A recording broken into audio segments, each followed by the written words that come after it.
Thank you very much, Miguel, for that kind introduction. So, the idea behind this presentation is basically some sort of, inspired by a question that how might futures and foresight practiced or workshop look like in a post-pandemic world?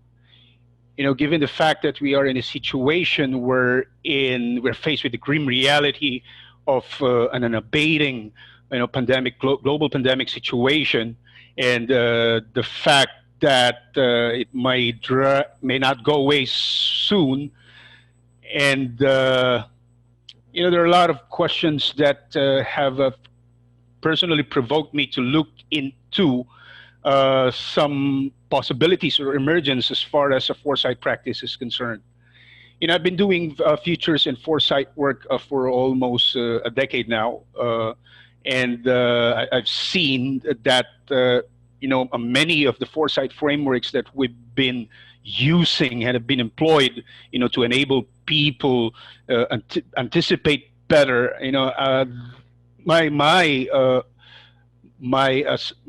observation is that there is an apparent absence or the lack of it, or perhaps the need to accentuate risk and resilience, thinking, the application of risk or the integration of risk and resilience thinking, theories, frameworks, management, and tools in futures thinking and practice. As I've said, the purpose really is to find ways and to share my insights on how to embed the risk and resilience thinking in futures thinking workshop. If at the end of the day, the bottom line really is to help enable people, anticipate different scenarios, and of course, and I think the global pandemic that we are in right now, we wouldn't want to say that it's you could say perhaps, it depends on what metaphor you use, but considering the fact that I'm from the Philippines, I am basically, like, for example, my worldviews on changes is informed by storm surges. I would like to see the pandemic as a storm surge, and just to put you some sort of context onto what I would do. And given the fact that we might not be shaking his hands anytime soon, I would like to greet everyone namaskar. I respect the consciousness within you with all the divine charms of my mind and with all the love and cordiality of my heart. And since I'm the man from Manila, we greet everyone in the Philippines, mabuhay. And mabuhay is actually the imperative form of life. So I would like to greet everyone that amidst this pandemic, long live to all of us, here, and of course, to the future of humanity.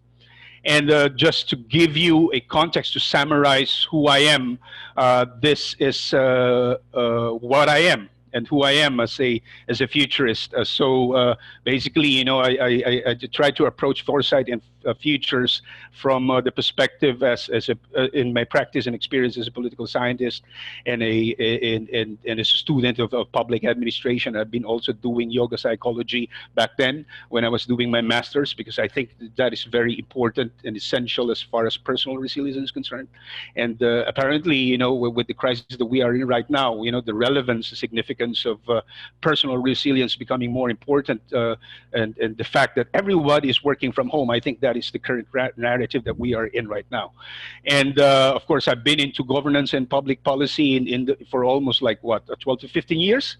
And I've learned about futures thinking when I attended a futures course organized by the World Futures Studies and the University of Science Malaysia in Penang in 2012, where I met the folks from the World Futures Studies, specifically Swahil Anayatullah, Jim Dater, Ivana Milojevic, and since then, I had to find ways to actually apply what I learned, and I've set up the Center for Engaged Foresight as a consulting and agency in the future for the futures in the Asia Pacific, to contribute, into the effort of advancing futures and foresight as a methodology, as a platform and tool, to help people plan with the foresight in context. And in the last 5 years, I've been a consultant, a specialist and experts for multinational companies on business continuity management, crisis and pandemic planning, specifically in the tax and accounting industry and information technology industry. And in the last 2 years, my was really into risk and resilience, helping these organizations and leaders and communities, anticipate better, in the context of risk, and find ways to make, their organizations and systems and people more resilient, to worst case scenarios. So, that's what I've been doing in the last few years. And of course, I have a strong bias, and as far as foresight is concerned, I have a strong bias for action.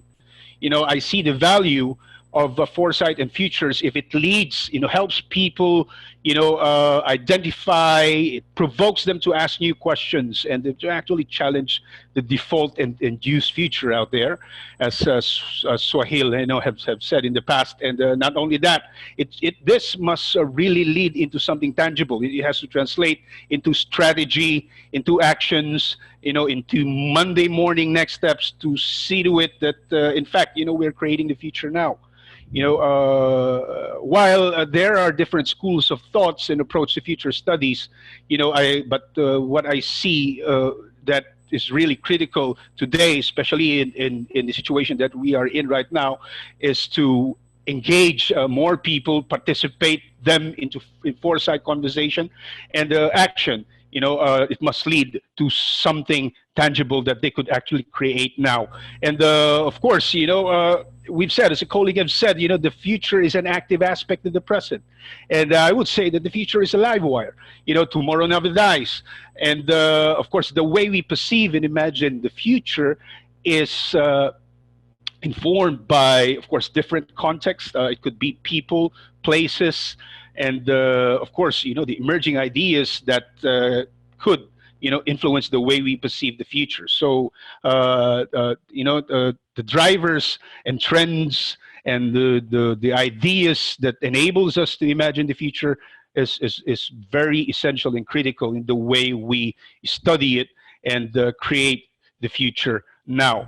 And why risk and resilience? My interest in here is to offer, ways to integrate risk and resilience thinking in futures thinking practice. Because, I've tried to read some studies on this, but apparently, as I've said, I see the need for us to deepen, the need for us to highlight risk and resilience, especially now that we are moving into a new world, or if in the context in the context of the business companies, or in a corporate context, the business unusual. So what I would like to do here is to integrate a risk and resilience, not the entirety of the risk management framework or the entire body of resilience thought or concepts, but then again, as far as foresight practice is concerned, the intent really is to make the discipline more valuable and to create more buy-in and to create some sort of an added value in the way we do foresight practice. And I've been studying this, and specifically, the etymological meaning and context of this very four important words. And apparently, as far as the planner, strategies, policy analyst, and of course, decision makers are concerned, this is in the last 5 years, and it's a daily lexicon for everyone. This word is common, and we've been using that they've been using that actually in the many engagement that I had with them, and this are pretty much quite common, but not necessarily futures, but more on risk and resilience, and not even in crisis too, because last year in a study conducted by the Harvard Business Review, or Harvard University, CEOs only spent 1% of their time on crisis management, and that would that implicitly, or perhaps implies that, our leaders in terms of crisis leadership are not really ready for this kinds of crisis, considering the fact that the pandemic that we are in right now, as Nassim Taleb have said, that this is not a black swan, but a white swan. These are highly probable, high impact events, and yet a neglected threat. We are aware of this. We've seen this in many safety and security reports, issued by the Business Continuity Institute, by the Disaster Recovery Institute. They've been at it in the last 10 years. And of course, in the last 30, 40 years, it has been in the conversation, in the vocabulary of the futurists and foresight practitioners. So I would not but as you can see in this slide, of course, they share common meanings and context, the word risk and then future and resilience. And of course, the word elasticity has been used in the 18th century, perhaps, inspired by some folks, who were quite weird during those period. And of course, the economists be using elasticity, but my intent really is not to use that in the context of an economist's frame of mind, but rather to use elasticity in the context of resilience. And of course, crisis, would like to again go back, to this foundational meaning that crisis is actually a decisive point at which change must come for better or for worse. In fact, in Greek, it could mean that it is in Roman language. It is actually a decisive point in the progress of the disease. Imagine that. The context and meaning of crisis actually it framed and contextualized the context of an outbreak or a disease outbreak. Then again, of course, I would like to borrow from this view that, in fact, when we relate to when we have a conversation about crisis, in fact, the word for risk in Chinese is constructed from two symbols, which refers to danger and opportunity. From a social theories who actually studied this, he said that this is an incipient moment, a crucial point when something begins or changes. Perhaps that is the surge that we need in order for us to accelerate. This is something that is beyond control from an Islamic point of view. They always say that crisis is something that is beyond our control. But however, in the context of risk management, that is something that we must learn how to mitigate, manage, and the impact. And it comes in pairs. When we anticipate new hopes and dreams, imagine new possibilities, preferred or transformative, we must always, consider and remember that there is always danger in new things. And of course, if you try to look into risk and future, they have actually shared. It has some sort of shared meaning, shared context, and they're, in fact, when they try to explain and expound the concept of risk and future, they're actually using these words that risk is actually perceptual. It is, as Nassim Taleb said, it is unmeasurable, similar with visions. It is perpetual. It is always there. In fact, risk is eternal from a cosmic point of view. And then it is always open. When you perceive something, when you anticipate in the context of danger, that is always open until you do something about it. In risk management, they do risk registers, and once they have identified this particular risk and threats, while it had not occurred yet, they had to do something about it. And of course, the implications is multiple. It could be layered, multidimensional, and of course, risk could also be visible, obvious, like the low-hanging fruit. What are this, like typhoon, earthquakes, those things that we've been preparing in the last few years. But then again, there were quite a number of obvious risks that, okay, we are aware of it, but we're not actually preparing for it, like the pandemic that we are in right now. And of course, as I've said, my purpose really is to accentuate the role and function of risk and resilience in futures thinking. And I would like to emphasize that, regardless of the future that you imagine, whether it's an alternative, preferable, plausible, and transformative, these futures aren't risk-free. They are not devoid of risk and threats. Now, in fact, when you try to unpack these futures, you might see that there are some risk and threats, that are there that we might need to know. And by using this process, it could help you to identify black swans in the process, as risk comes with the territory when you're breaking your ground, according to Lena Patel on her book, Raise Your Innovation IQ. And these are the phases of ways that I propose, when you want to embed, integrate futures, risk and resilience thinking or models or practice into your futures thinking practice. One is to have, you need to, it doesn't add with the scenario. Most of the time, we end with the scenario with our hopes and dreams, but then again, we don't go back to ask the question, what are the risks and threats that our preferred futures might create? What are the risks that are within and without, outside this transformative futures scenario that we create? Of course, as I've said, you might agree with me that these futures might not be devoid of risk. So what you can do is, first, is that I use this inspect methodology, to help me like some sort of frame the conversation, just for you to frame it, because mental models should work. And in order for you to have some sort of a more insightful conversation, you need to use some apply models that could help you actually frame, map these ideas. So what you're going to do first is that once you have your preferred and transformative feature, you need to map, identify, probe the risk and threats that your plausible, preferred, and transformative future create. Whether these are optimistic scenarios or worst case scenarios, there are risk and threats into that.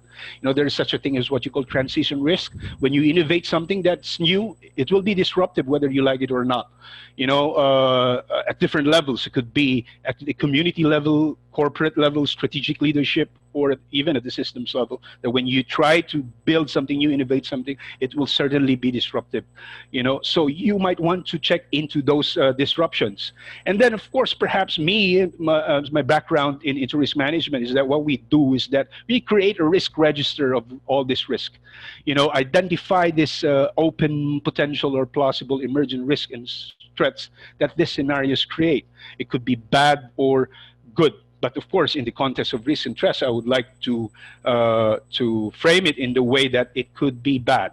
Okay, and then of course have a conversation about that, assess the likelihood and probability of this risk and threats, like the way you do when you try to identify, the major drivers, and depending on the kind of tool that you want to create, use, and before we create the scenario, the process is usually about like trying to look into the major drivers that are most uncertain and most significant. It becomes your scaffolding, right, to create the scenarios that you want to imagine.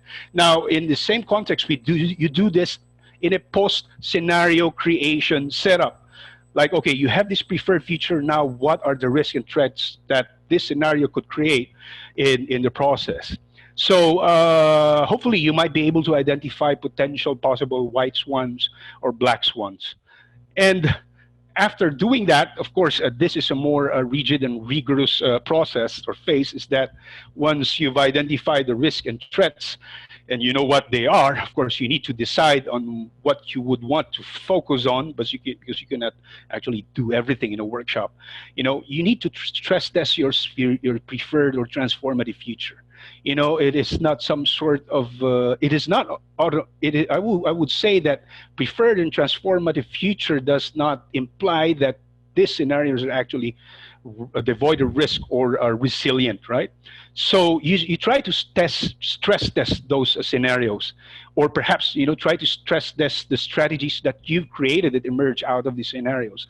After mapping the external risks and threats, you stress test them, via a tabletop exercise. In crisis management, we use tabletop exercises to stress test the plans, of companies and organizations, and particularly their strategies. Would they be able to stand the disruption in terms of cash flow, for example, in a crisis, right? Would your cash flow withstand the disruption that would continue for the next 21 days? What are you going to do after 21 days? So those are the kind of conversation we've been having. Now, what if we try to have that kind of conversation too in Futures workshop? So you try to test the scenario with the scenario. Like if you have this strategic, transformative preferred future scenario, you try to test your plausible that future with a scenario, that of course you can develop that scenario or get that from the risk and threats that you've identified, and then try to have a conversation. Okay, what's our counter narrative? If the future or resilience is in the story that we tell ourselves, okay, what kind of story what are the story that we could use to actually like test the stories that we tell ourselves? How might the future or your scenario evolve, change given the noble risk or crisis scenarios that you have? How might it transform? What will the preferred future look like?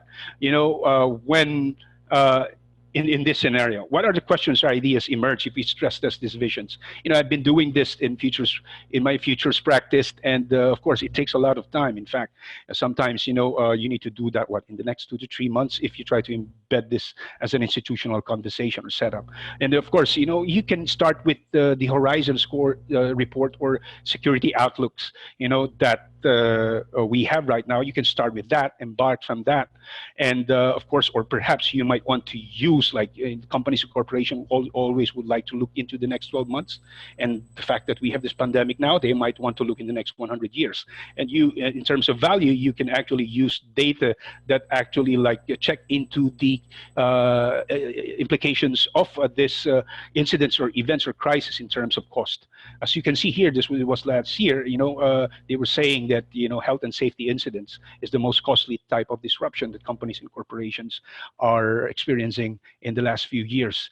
And of course, the intent really here is to make the futures elastic, and by building resilience within the narrative that we create for the future. So have a conversation about this. Imagine, insert some ideas and ways and means that help you manage, counter the narrative of the risk, and explore how to translate them to opportunities to make the future more adaptive and agile. So you could insert some redundancies into your strategy, embed some anti-fragile ideas, a narrative into the scenario.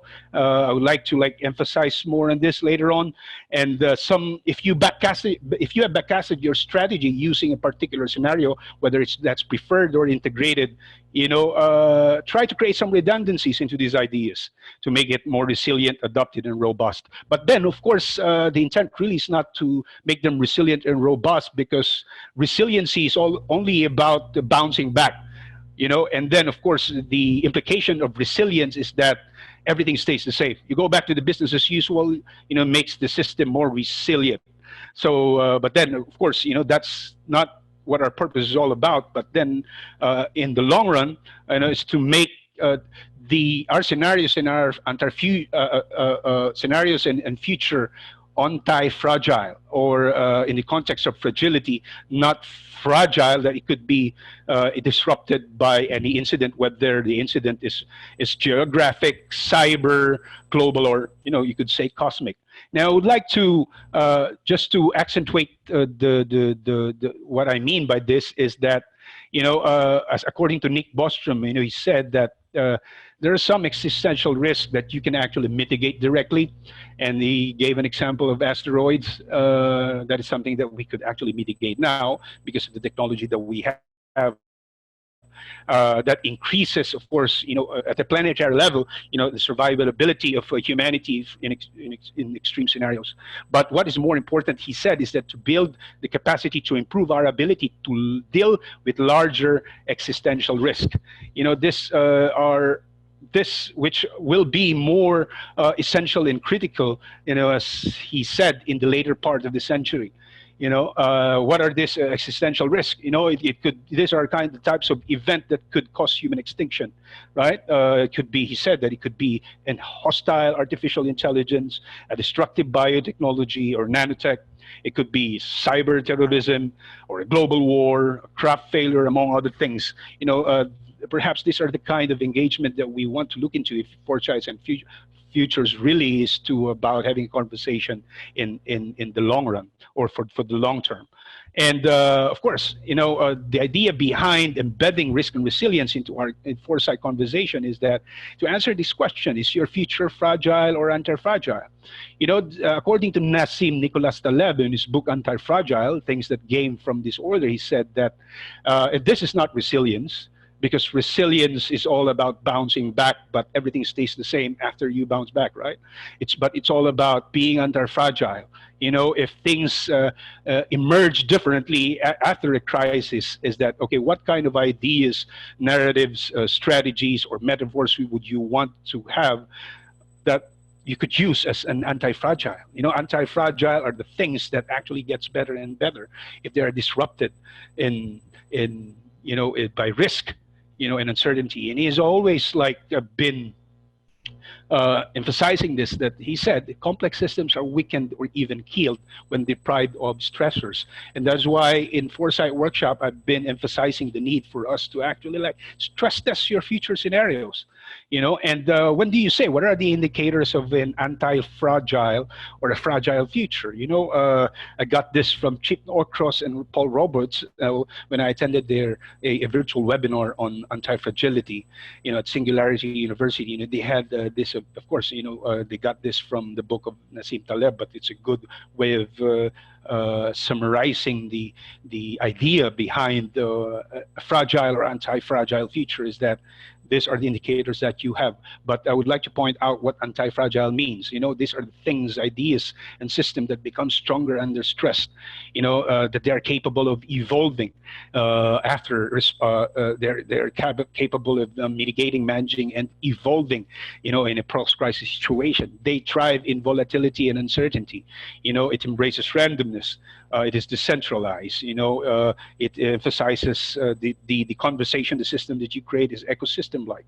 It is very highly extensive on interdependencies. There is causal opacity, you know, which means, of course, it is multidimensional. It's unmeasurable, and of course, it must be complex. Because, you know, in the book of Nassim Taleb, I would like to point out that he said that the system and the conversation that we've been having in the last few years might have had led us into some sort of fragility. You know, and we have always been into some sort of optimization, and we've been more concerned about growth driven by efficiency. But then again, you know, he was saying that Black Swans doesn't like that. So that is what I would like to point out. And of course, you know, just to summarize my discussion here, is that this is a work in progress, a work in progress framework that I've been trying to like some sort of put into a frame. My foresight practice and risk management in foresight is that you have to embark from something from past to present. Use your data. You know, you can use the horizon outlook or security outlook. It must be something tangible, you know, if you want to create some sort of a value. And then, of course, after embarking from the narratives of the past, you know, people's experiences, and the present, of course, informed, driven by research and data. And then, of course, as we always do, we facilitate a conversation that helps people imagine alternative and preferred futures. But then again, once you have that preferred future, you have to find a way and unpack it. You know, identify, map the potential risks and threats that are embedded within that preferred future, or try to identify the external, larger future existential risk that might change the narrative of your preferred future. And then you try to stress test them, put people into a conversation of crisis, you know, and then, well, let's see, you know, it could evolve. Your preferred future might transform into something different, and then, of course, it could lead to some sort of, in terms of strategy, you know, design some anti-fragile futures narrative or a metaphor that is adaptive and agile, and strategies, you know, that could actually or systems or programs and initiatives that could actually withstand and thrive in crisis. So that's it for me as far as my presentation is concerned. But the bottom line really is, you know, is that if we try to unpack, you know, our preferred and transformative, alternative, or plausible futures, you know, we might be able to discover some known unknowns and risk and threats that are lurking, you know, in our narratives, in our foresight, and stress test these ideas. Oh, yes. Okay. We have a question here. The question is, what is the added value of futures thinking and in foresight strategies to existing risk management principles and practices? Can you please cite a specific application? Of course, in risk management, when you try to like some sort of assess the difference, analyze the difference between a conversation that begins with risk and a conversation that begins with foresight, it has different flavors, like for example, in the last 5 months, I've been helping a company, you know, uh, develop their pandemic plan. And of course, this leaders and executive has strong background on risk management. They could do anticipation, from a risk management point of view. But then when I employed foresight tools and methodologies, like, for example, causal layered analysis in trying to anticipate a conversation about risk, the meaning and context and the way these leaders make sense of the idea or the thought of having a disruption that could disrupt their operations. Like, of course, these people always look into disruption, impact of a crisis in the context of people, their facilities, their technology and network, including contractual obligations. So when you use foresight tools, like for example, a causal layered analysis, like, it makes the conversation more engaging and deep and more insightful. It drives them into a conversation wherein they get to discover things that haven't really thought about before. Rather than like when you're into this risk management, it's always about the operational context of disruption, right? Or it could be tactical or operational, like okay, what are we going to do now, et cetera, strategies, among other things. But in foresight, it elevates the conversation into a more it produces more insightful thoughts. It helps them to actually imagine things that haven't thought before. So for me as a facilitator, like I do that, and it leads them to like prepare even better. Because of course, when you're using metaphor, it storyfies the event in a way that your participants feel it, and there, of course, there is an emotional aspect element of foresight into the conversation that we do, and it makes the conversation much easier because it helps them frame it in a way that it makes it even more easier to understand complex ideas and thoughts. So that's it. I hope you answered that question. But of course, you can always email me, and I could give you some more specific case studies and that. But because of my non-disclosure agreement with these companies and corporations, I cannot actually share this now. But another question is, could you give a concrete example of how you stress test a policy or strategy together with your stakeholders? There are different ways to do that. One is through tabletop exercise, of course. Sorry. One is through tabletop exercise. Okay, tabletop exercise is you do that inside a classroom. It's like some sort of a workshop type of an exercise wherein you test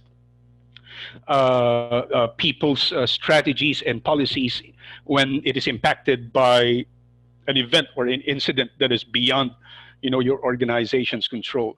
So you give them a scenario, like for example a pandemic. Let's just say the pandemic is since before this crisis actually there was the scope was kind of like pretty limited. They were only like more concerned at it was geographic, like at the city or organization facility based level, the implication of pandemic to their facilities, to their jurisdiction. But then again, of course, we're faced with a global pandemic. That's another type of thing that which really surprised them. But one is tabletop exercise. You engage them into a conversation, you facilitate, you give them a scenario that will stress test, the system that they built in. Like, okay, if you have a big one earthquake, for example, Okay, what is the impact of that big one earthquake to your people? As far as your operations concerned, would it impact 20, 30%, 40% of your employees? Okay, what are the redundancies that you have for you to be able to mitigate and manage this disruption? And then you can also like some sort of, ask the question like, okay, what is the impact in terms of network and infrastructure? If a big one earthquake occur and the network and technology industry is impacted, what are your redundancies? Then what is the implication to your contractual obligations? Is your supply chain redundant enough to ensure that the supply continues? So it's some sort of in the context of business continuity. Now, another more rigorous approach to doing stress testing as far as policy and strategy is concerned is, of course, a full simulation exercise. In a tabletop exercise, you only have a scenario to frame the conversation. Of course, then you facilitate it in the way that more engaging and participatory. But then again, a full simulation exercise is another thing. You give them some sort of a scenario crisis exercise, and then through a full simulation exercise, you actually test, all the systems, to check whether or not they are capable and has the ability, to mitigate and manage and continue their operation in the event of a crisis, for the next 21 days. Right now, in the crisis management industry, the length of time that we have, they say it, the recovery time objective is that the global standard right now is that you only have 21 days. But then again, if you go beyond 21 days, then that's where leadership has to have a conversation, because it's not in the plan whether or not assess whether or not they can capable to continue their business for the next 21 days. So a full simulation exercise, you actually test all the systems in place to check whether or not the plan is fit for purpose, or that the plan can actually be implemented or executable in the event of a crisis. So you test everything, from the people's capacity to recover, check your redundancies, and then, of course, your network, including, of course, the implication to contractual obligation. So it could be an enterprise-wide event. Now, foresight comes in when you, foresight tools and methodologies can help you actually design the scenarios. Because right now, scenario planning is an emerging idea. It's an emerging practice in crisis management and business continuity planning. It was just recently that they've been using scenario plans. But then again, futures and foresight as a function in resilience, not there yet. So futures and foresight, perhaps, if used as a tool or framework to create a space for people to actually participate, engage in the scenario creation, that would be better. Now, do you think the habit of risk managers to make lists of risk already builds in fragility, because it does not capture the systemic connectedness of the individual risk? This is a good question. Of course, this is the traditional way of doing risk management. If you try to look into the horizon scan and reports, the surveys explicitly, states, I assume, as I would like to interpret it, has not really been looking into the invisible and the unknown unknowns. They have always been more concerned about the risk and threats, that are might consider business as usual. And the futures and foresight practice, if you embed futures tools and foresight concepts, or studies into risk management, it could perhaps help risk management tools and methodologies evolve in a way that it becomes more foresight driven. It seems quite difficult to create anything anti-fragile. Could you give us an example, maybe some event in history? To be honest with you, I haven't seen any real application of this yet. But now, given the fact that I think in the last 2 to 3 years, there are some institutions and companies and organizations who has been into this anti-fragile thing. The literature is quite extensive now, but the application is that we're not there yet. I think that is something that we need to like some sort of look into and perhaps participate, engage, use this as a narrative, to help leaders and companies and organizations develop anti-fragile structures and systems or policies. We haven't seen that yet. These ideas is relatively new, and not new, but then it's just now that we're looking into it since when the Black Swan idea became popular, and now we're looking into using this principle to what wouldn't say, or perhaps would say more risk and resilient creation of more risk and resilient systems. And it's really pretty quite difficult. This should be a whole system approach. But then there are also some cases that case studies that looked into how our supply chain is actually fragile, and they're looking into that now, and now we are responding how to make, after this crisis, that this conversation, context and narrative will evolve, and will certainly impact the way we see things, from a Black Swan perspective.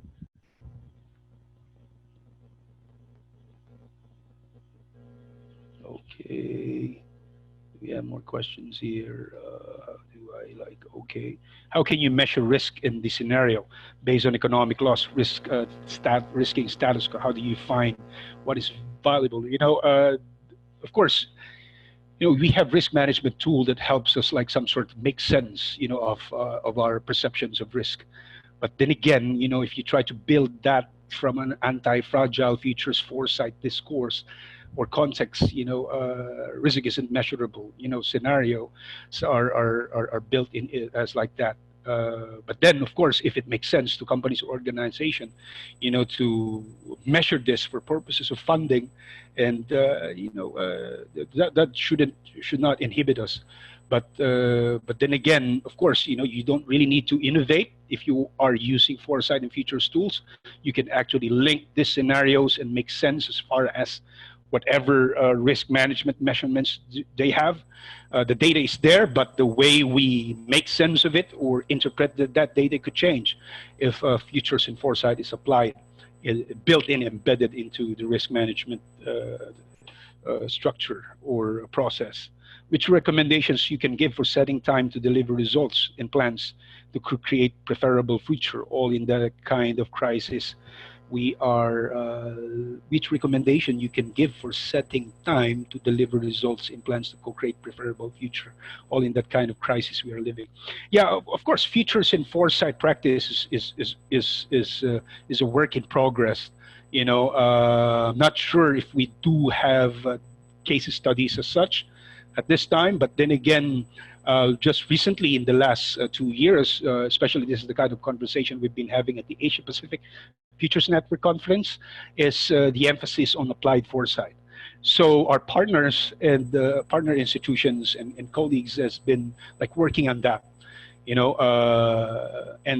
I believe, I assume, in the next 3 to 5 years, we might be able to make foresight and futures more tangible and relevant as a practice as far as delivering results are concerned.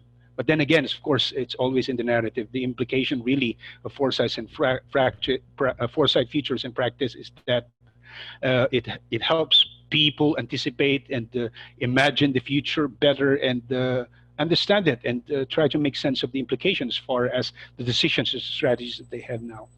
Where can we learn more about how to use the approach that you've presented? As I've said, this is a work in progress. I've been testing and using that with my clients in the corporate sector, and it takes time. When I do this, build this design and use it, of course, you need to get some buy-in as far as the leaders are concerned, and you get the buy-in if you incorporate risk management principle into the futures and foresight practice.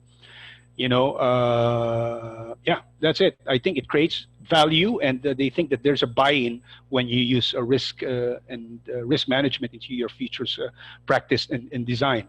And if they see a buy-in in it, they will spend time, put money into it as far as simulating, the crisis scenarios that you would generate with them.